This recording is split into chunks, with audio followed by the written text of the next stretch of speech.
Broken or rusted window lift channels on the Mark I Volkswagens is a fairly common problem, so I ordered some common aftermarket replacements. But when I pulled out the lift rails from the Caddy, they were very different from the aftermarket, almost reversed. So rather than sending them back, complaining, I just got about fixing them. And I want to share with you exactly how I did it.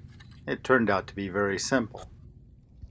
I snapped the nuts off with a ratchet and an extension. It was pretty exciting.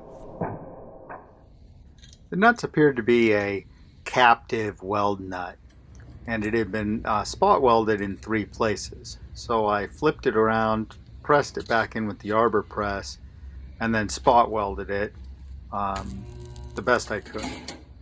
I then chased the threads with a tap and gave the parts a quick coat of paint before assembling them on the truck.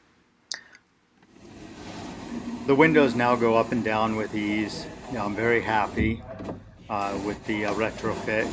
The final adjustments can be done through an access panel in the door. And you can see here the truck still needs a lot of work, a lot of cleanup, but being able to seal it from the elements is a very important first step.